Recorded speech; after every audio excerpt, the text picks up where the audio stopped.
Muy bien, cómo conectar el control de PlayStation 4 hacia el gamepad de PC. Así es, hacia tu laptop, hacia tu computadora puedes conectarlo fácilmente a través del método que te voy a mostrar. Lo primero que tienes que tener es tu control apagado. Recuerda, tiene que estar totalmente apagado y vas a presionar el botón de la izquierda y el botón de en medio al mismo tiempo.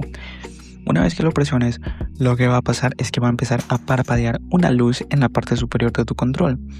Una vez que veas esa luz que está parpadeando, es ahí donde esa es tu señal para ir a tu computadora.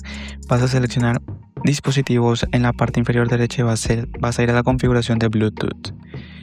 Una vez que estés ahí, vas a poner agregar dispositivo y te va a aparecer en la lista de dispositivos disponibles para agregar control de PlayStation o control para conectar.